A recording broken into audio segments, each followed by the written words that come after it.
Anong pinagkaiba ng short-term at long-term rentals? Ang short-term rentals, yung po yung per night ang rent, katulad nitong mga unit ko, transient house business. Usually, yung nasa loob niyan is complete basic appliances like sa loob niyan, merong air condition yung room, and then meron ding electric kettle, rice cooker, may ref, at may lutuan din. Syempre, meron din dyan living area, merong sofa sa loob, meron ding dining area para komportableng dun matutulog yung mga guests. Meron po yan time ng check-in at check-out ng guests. May mga nagpaparent na hindi flexible time. For example, ang check-in time nila is 2 p.m., check-out time naman is 11 o kaya naman ay 12 noon. So, katulad ng hotel, parang hotel style yung check-in and check-out nila. And then sa per night ang rent,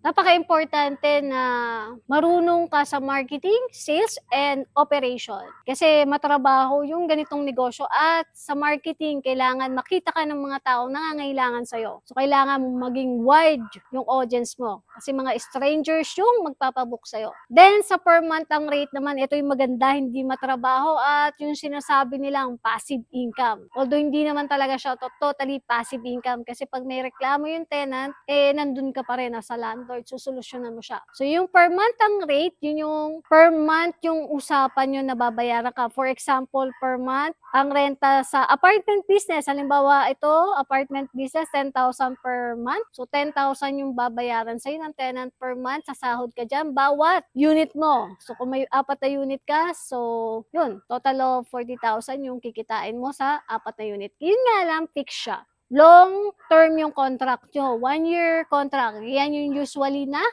kontrata ng nagpapaupa ng per month ang rate. Anong maganda sa dalawa? Para sa akin, depende sa'yo, no? Siyempre, kung sobrang busy kang tao, maganda sa'yo yung per month ng rate. Kasi ito, hindi matrabaho. Hindi mo kailangan mag-marketing everyday, hindi mo kailangan magbenta. Kikita ka pa rin every month kahit wala ka masyadong ginagawa. Ang disadvantage nga lang pag per month ang rate is syempre gamit na gamit yung unit mo. So, malaki yung possibility na ma-damage. Kaya, kailangan pipili ka ng sobrang maayos na tenant para mapanatiling tumagal yung mga unit. At para naman sa per night yung rent, ganda nito kasi mabilis yung cash flow. Ang per night, babayaran ka, depende kung ilang tao yung magstay sa unit yun. Syempre, pag mas maraming tao magstay sa unit mo, mas malaki yung kikitain mo. The downside is, matrabaho sobra kasi kailangan mo mag-market everyday.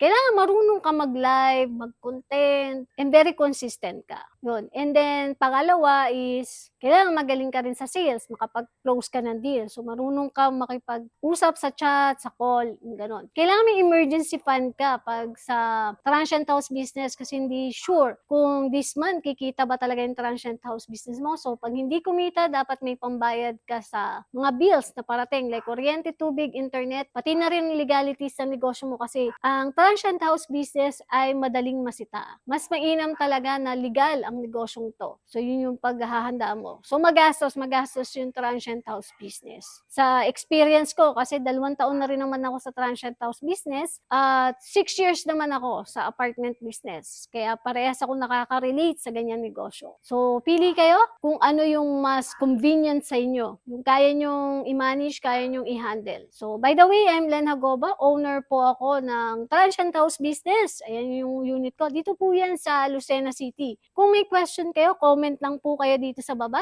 And join po kayo sa group na binuo ko, ang All About Rental Property Business at Bahay. Diyan pwede po kayo mag-ask kung may hindi po kayo masyadong maintindihan or may gusto kayong itanong. Pwede po kayong magtanong dyan for free. Yan, basta join lang po kayo dyan sa group. Anyway, kita-kita po ulit tayo sa susunod. Bye po muna ngayon.